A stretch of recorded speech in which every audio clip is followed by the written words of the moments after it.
So we're recording this short presentation about Foxenden Quarry play area. Really excited to both be here. We've focused on designing spaces for children and looking at what the objectives are for those spaces. So this is the sensible bit around it, which is about designing spaces which are opportunities for motor skill development, for decision making, for learning, dramatic play, for social play, but above all, the most important is spaces that are fun. And we use the principles, the design for play principles from Play England, which help us make sure that we're creating unique and bespoke spaces.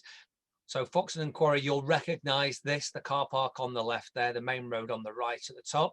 And then looking down from, there is a seat just with the road behind us now. The road in the distance there is the road that takes you down to the car park.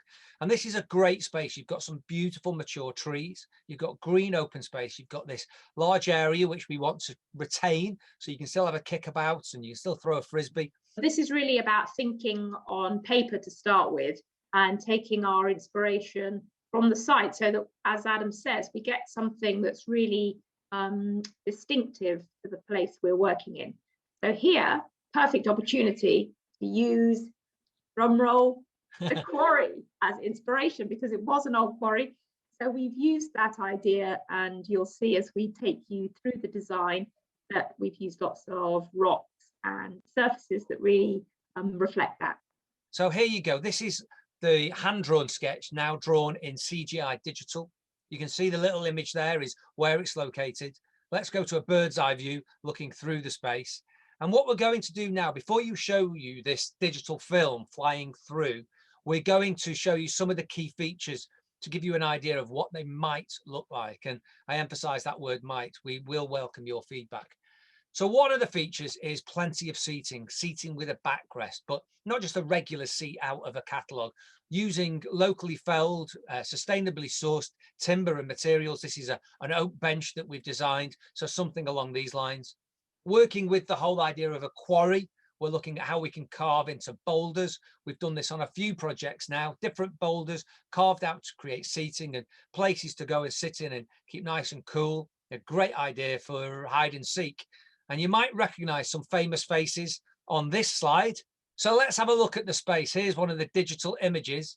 The not log stack, but the rock stack is an idea that Andre came up with after visiting a beach. You can see the photograph there of a stack of boulders. And we thought, how could we create that on a big scale?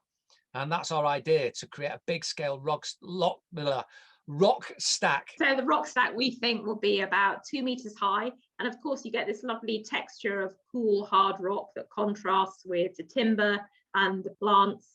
And of course, children love to get up high and be able to look out around them on the landscape, or look down at people crossing under the bridge underneath. So I think they really enjoy that, don't you, Adam? Yeah, really great. So continuing the theme of using boulders and rocks, one idea is to have a big boulder, maybe 2-3 tons, on a pole that pivots and spins. Now, we created this as a concept. This went in at one of our show gardens, and we've never put one in an actual physical space. So we'd love to do this. And you can just push it with one finger and it spins. And Andre and I have worked with a clinical psychologist who has advised us that things that spin are a wonderful feature for children that sit on the autistic spectrum. So fingers crossed, it's something we can include. And Andre mentioned that stack and how maybe we could have a bridge connecting it. You can see here in the digital image, this is the bridge. You remember we mentioned and showed you the film of the rope play. That's the concept we're embracing here, which is lots of different platforms with biscuits platforms is what we call them, with ropes between them. Now, one of the other features in the distance there is a swing. Swings are incredibly popular in all our spaces, but we like to use locally felled trees to create the swings, which will have cradle swings for little children and the flat swing for the slightly older children. One of the other features we like to include are playful elements that are accessible and inclusive for everybody, so they can play together, not separately. And this platform roundabout is a great opportunity. You can see that image there is Dinton Pastures. You'll be pleased to know I've binned those pink trousers now, but there is a great feature we've included on a few projects, having worked with disability groups, isn't it, Andre? It is. So it's really important that everyone can be together with their friends and use the same play space. So this roundabout's a really good example of that because it's finished flush with the ground. You can see surrounded by impact absorbing surface, which makes it safe, and it's big enough and good fun for everybody to play together, even if you're wearing pink trousers, Adam. And the ground level trampoline does exactly the same thing. It's designed to fit a wheelchair, so you can roll the wheelchair into it, or as you can see, you can just hop on it as you're walking through the space. And these are two of the features which MenCap advised us to include when we worked on our Dinton Pastures Country Park project. So we're thinking about including these in your design for your space as well. And getting close to nature is something we're really passionate about. And with a quarry, why not getting close to the gravel and the stones and the different natural materials that you might find? So these magnifying posts are a really useful addition that everybody can get involved and enjoy. Now, playful planting, we mentioned it earlier on. Let's show you our favorite playful planting, and that's using willow, creating these willow pods of any shape and size. It adds a little bit of art to the space as well, which is lovely. And they're really resilient. This is Jim building one of them in this was our Dinton Pastures project as well. And we did something very similar at Hobbledown, creating these tunnels. So maybe in that big open grass space, retaining a lot of it for the kickabout area, but maybe having a couple of willow domes or little tunnels would be really good fun to use in that space. So as we mentioned, playful planting is at the heart of what we do as landscape architects. And I know Andre is very passionate about including this planting in as many projects as possible. Yeah, I think that's really what makes our project special, that we put a lot of planting in them. So that might be new trees and shrubs and perennials. And we really want children to get up close to the planting. So, for example, we might put a tree with low hanging branches that you can get underneath and make a den, or perhaps plants that are already textured so that children can look at the different leaf shapes, and things that can be used for craft, perhaps for willow, like we were just showing you a minute ago. But also we're really careful to make sure there's nothing that's got large thorns or is poisonous. So it's important to have resilient plants as well. So if they get a bit of trampling, they come back, because we encourage children to pick the flowers, because that really helps them to get to know what planting is there and really enjoy it and value it. I think that's right, isn't it, Adam?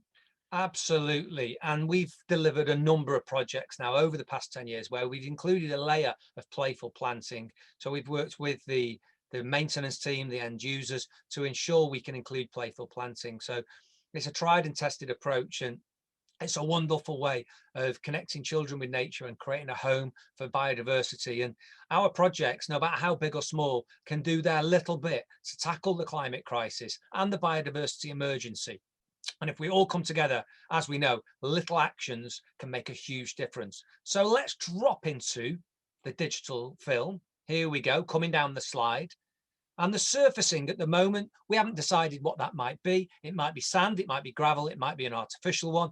We're yet to explore that with the client at Guildford. But as you can see, there's the rope play going across to the big bridge. And I'll hand over to Andre, who'll talk you through the rest of the fly through. Yep, so here we are at the top of the rock stack, and this is the bridge that we were showing you earlier. So children love to really get up high and look out around the space around them, also to look down below and see people crossing under the bridge. And here we're moving to the other end of the play space, and you can see the giant spinning boulder pivoting on the pole there. And the cantilever swing, which can have a basket hanging underneath it, which lots of children can play in together. Also good for children with lower limb disability, because they can lie in that basket and use it with an adult. So the pathway weaves through the rocks, and the planting are very important to have swings, the kind of favorites of any playground, which is a great place to meet your friends, perhaps take your picnic and set up for the day. Yeah, so you can see this visualization gives you an idea of our concept design. There's the carved out boulder seat there, very much inspired by the heritage and history of it being a quarry.